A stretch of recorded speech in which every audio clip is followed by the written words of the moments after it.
एकलहरे तालुका आंबेगाव जुना पुणे नाशिक महामार्गावर टेम्पो उलटून 2 जण गंभीर जखमी झाल्याची घटना घडली आहे।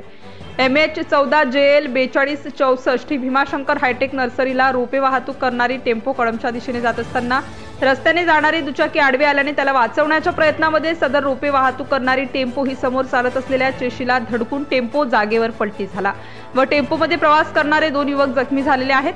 जखमींमध्ये प्रशांत उर्फ नारायण थोरात व 21 वर्ष राहणार मंचर असे चालकाचे नाव आहे, तर शेजारी बसलेला मित्र त्याचे नाव कळू शकलेले नाही।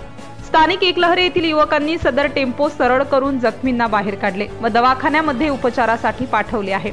ब्युरो रिपोर्ट, तेज तूफान express Manchar. Subscribe now and press the bell icon. Never miss an update.